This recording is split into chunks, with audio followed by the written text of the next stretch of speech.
Olá, meus amigos, tudo bem? Vocês estão felizes, com fome de Jesus?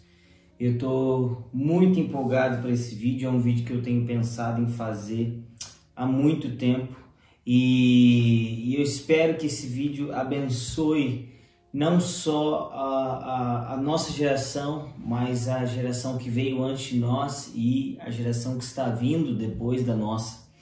Vocês sabem que a nossa geração é uma geração extremamente ligada na internet e com um potencial incrível, e eu quero falar um pouco disso, mas também quero tocar em alguns outros assuntos. Eu quero muito o seu feedback a respeito desse vídeo, porque eu considero ele de uma importância muito grande. Então, se você puder deixar aqui embaixo seu feedback, se você deseja que eu fale mais sobre esse assunto e o que especificamente você gostaria e você acha interessante ser falado. Mas para a gente começar o vídeo de hoje, eu queria ler com vocês Malaquias 4, versículo 1, diz assim: Pois eis que vem o dia e arde como fornalha. Todos os soberbos e todos os que cometem perversidade serão como restolho. O dia que vem os abrasará, diz o Senhor dos Exércitos, de sorte que não lhe deixará nem raiz nem ramos. Versículo 2. Mas para vós outros que temeis o meu nome, nascerá o sol da justiça, trazendo salvação nas suas asas. Saireis e saltareis como bezerros soltos da estrebaria. Versículo 4. Lembrai-vos da lei de Moisés, meu servo, a qual lhe prescrevi em Horebe para todo Israel, a saber, estatutos e juízos. Versículo 5. Eis que enviarei o profeta Elias, antes que venha o grande e terrível dia do Senhor. Ele converterá o coração dos pais aos filhos e o coração dos filhos aos pais, para que eu não venha e fira a terra com maldição. Gente, isso aqui é uma profecia do profeta Malaquias a respeito do último, do grande e terrível dia do Senhor. E ele diz que para os que são soberbos e infiéis, esse dia os abrasará. Mas para os fiéis, esse dia será como um sol da justiça trazendo salvação. O mesmo fogo que queima é o mesmo fogo que trará luz. No entanto, eu quero focar com vocês nos últimos 2 versos, que diz que o profeta Elias será enviado nos últimos dias. Ele trará a conversão do coração dos pais aos filhos e dos filhos aos pais. E, gente, nós sabemos que Elias veio em João Batista. Como assim Elias veio? Só para eu te explicar isso. O poder e a unção de Elias, tá? Quando a Bíblia fala que Elias virá, está falando do poder e da unção de Elias.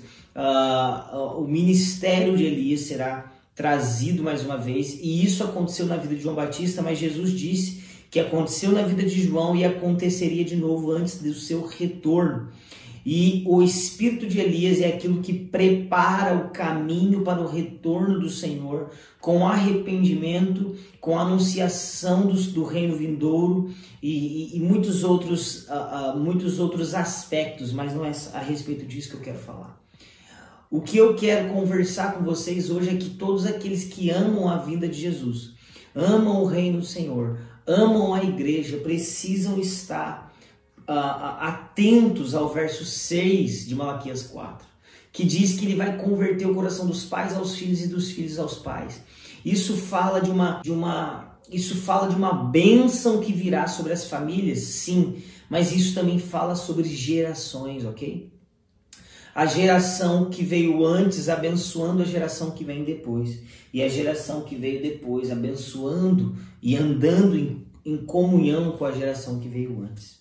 E por que eu estou falando disso com vocês? Porque eu vejo isso como grande importância nos dias que nós estamos. Por que eu vejo isso como grande importância nos dias que nós estamos? Porque eu vejo nomes, pessoas, movimentos, multidão de jovens com muito potencial se levantando nesses dias, e eles não estão sendo abraçados, e eles não estão sendo discipulados, eles não estão sendo cuidados. Em certa partida eu me coloco como um pai em alguns aspectos, mas em muitos eu também me coloco como um filho. Quando nós falamos do coração dos pais se voltando aos filhos e dos filhos voltando aos pais, nós, em primeiro lugar, precisamos esperar a posição mais madura dos pais. E é por isso que eu quero começar falando com você, que é um pastor, um líder, alguém que já exerce uma função paternal no reino dos céus, no reino, na igreja e no Brasil. O que se espera de um pai é que ele viva e que o seu caminhar seja o mais maduro. O que se espera de um pai é que o que ele faz não gere um teto, mas gere um chão para que os filhos cresçam. O que se espera de um pai é que ele fique feliz com o crescimento dos filhos, até mesmo que passe o próprio crescimento dele. E sabe, irmãos, muitas vezes falando por mim, eu vejo que eu talvez não tenha a melhor postura com as pessoas que estão começando. E eu quero falar isso com os pastores, amigos que exercem algum tipo de paternidade. Nós precisamos nos abrir, nós precisamos ser amáveis. Muitas vezes a geração nova está errando, ou a minha geração está errando por falta de cuidado, por falta de abraço, por falta de ensinar aquilo que precisa ser ensinado. Sabe, é muito comum, né? Nós temos aí agora esse termo web crente que ficou mais forte no Twitter, mas acabou tocando todas as redes. E eu quero falar sobre esse web crente, porque eu acredito que isso possa ser um movimento incrível dentro da igreja, ok? Eu acredito que as redes sociais sendo invadidas de maneira madura por cristãos pode ser algo muito positivo para o reino e muito positivo para a igreja. Eu vejo nesse tempo jovens se levantando na internet tendo maturidade para discutir assuntos que às vezes nem pastores têm, ok? Mas em contrapartida eu vejo pastores chegando no Twitter e em outros lugares, nas redes sociais, em ministérios, pessoalmente, arrebentando essa nova geração, né? Tipo, vocês são um bando de maturos, vocês são um bando de burro, vocês são um bando disso, vocês são não sei o que lá, não sei o que lá, não sei o que lá, não sei o que lá. Essa geração é a pior geração que já houve. Eu já li muito isso, já recebi esse tipo de crítica milhões de vezes. E eu até quero pedir perdão se de alguma maneira eu pareci isso em algum momento. Eu acredito que as redes sociais elas são muito tóxicas, sim, e a gente precisa melhorar isso. Mas a maneira de melhorar isso é trazendo para a mesa e para o discipulado e não a própria rede social. O que melhora as coisas é o evangelho, são os princípios eternos que Jesus deixou. E não tentarmos fazer isso somente pela internet, ok? Mas esse tipo de acusação da geração anterior tem criado um gap, tem criado um espaço entre a geração que está chegando agora e a geração que já está aqui na caminhada há um tempo. E qual é a minha preocupação com esse gap? Primeiro, que a gente vai estar descumprindo a palavra, a gente vai estar fazendo o contrário do que Malaquias nos orienta a fazer. E segundo, porque se os verdadeiros mestres se abstêm, os falsos mestres vão tomar essa geração. Sabe, eu vim em muito tempo da minha vida eu me senti sozinho. Eu me senti desamparado, até que, graças a Deus, Deus colocou homens no meu caminho para pastorear e cuidar do meu coração. Homens como Leandro Barreto, Mark Schubert, homens como Leandro Vieira e outros amigos que começaram a pastorear meu coração e me ensinar. Mas muitos dessa geração não estão tendo essa oportunidade. E o que mais me preocupa, falsos mestres estão dando essa oportunidade a eles. Agora, irmãos, a gente também precisa falar com os filhos. Porque o filho também tem a sua responsabilidade, principalmente o filho que começa a entender coisas e a amadurecer à frente do seu tempo. E o que acontece normalmente com esses é que eles acreditam porque estão entendendo algo novo, porque estão contemplando uma porção fresca do Senhor, eles acreditam que isso é o suficiente para olhar para trás e rejeitar o conselho dos pais e rejeitar a caminhada dos pais. Sabe, embora existam erros na caminhada dos nossos pais, a caminhada deles dá autoridade a eles que nós não temos ainda, porque nós não temos a mesma caminhada. Sabe, quando nós olhamos para a vida dos filhos, nós também precisamos ver a humildade, o coração quebrantado, a fim de aprender. Mas muitas vezes eu também preciso falar isso, que muitas vezes o que eu vejo na nova geração, na minha geração, são ouvidos tapados, sabe? É pouca experiência, pouca vida de igreja, pouca vida de discipulado, pouca maturidade, pouco solidez emocional, mas simplesmente estão falando, criticando. Eu já vi gente na internet, meninos, adolescentes, meninas, crianças, cara, que às vezes você entra no perfil da pessoa e é uma criança, e aí essas pessoas, eu já vi elas virando para pastores renomados, pastores que construíram grandes coisas, não só no Brasil e fora do Brasil, querendo corrigir a teologia desses homens, querendo corrigir o que esses homens fazem nas igrejas deles, eu já vi inclusive, irmão, você deveria ler mais a Bíblia.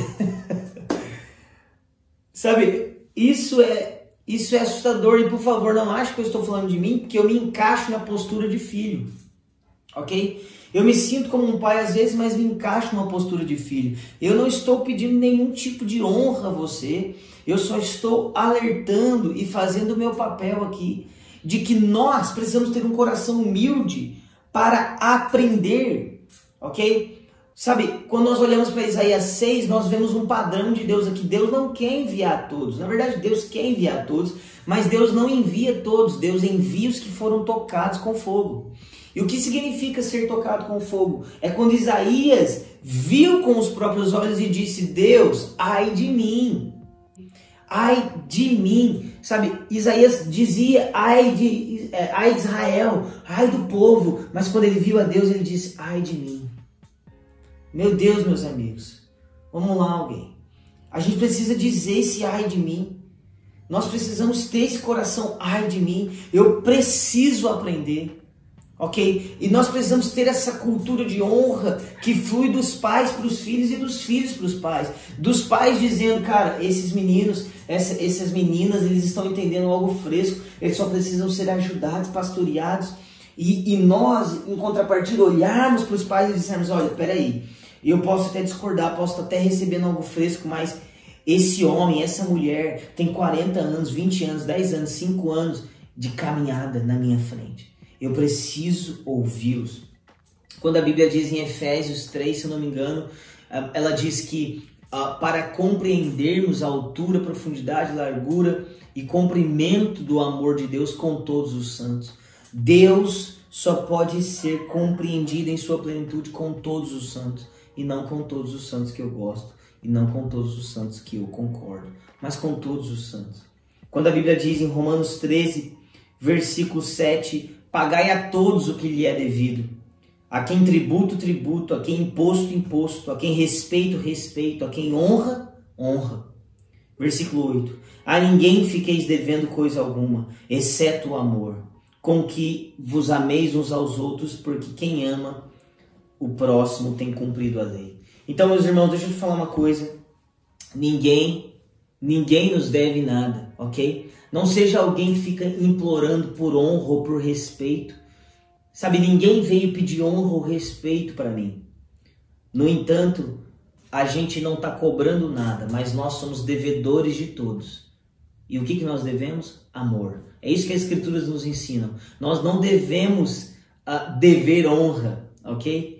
Nós não podemos ter uma dívida de honra com ninguém. A única dívida que as Escrituras nos ensinam a ter é a dívida de amor. Nós somos sempre devedores de amor. Nós sempre precisamos dar amor. Então eu queria, sabe, falar isso de uma maneira bem simples. Tentei resumir o assunto, que é, eu tenho visto uma nova coisa acontecendo, não só na internet, porque a gente precisa deixar claro, gente, o que nós vivemos na internet, no mundo cristão, é apenas uma bolha, tá? Isso é uma bolha. Acredita em mim, eu tenho alguns seguidores, eu tenho uma boa visibilidade. Cara, isso é uma bolha. Quando você rompe essa bolha, você chega na igreja de verdade. E tem algo de Deus acontecendo na igreja de verdade. Deus me disse há um tempo atrás que Ele estava levantando um novo povo, novos líderes no Brasil. Agora, o que nós vamos fazer? Nós vamos ficar brigando, nós vamos ficar competindo, nós vamos ficar desonrando um ao outro? Não, não. nós vamos estabelecer uma cultura de honra, nós vamos estabelecer uma cultura de amor, nós vamos converter o coração dos pais aos filhos e dos filhos aos pais. Eu espero que esse vídeo sirva não só para você que é um filho, mas também para você que é um pai. E não só para você que é um pai, mas para você também que é um filho.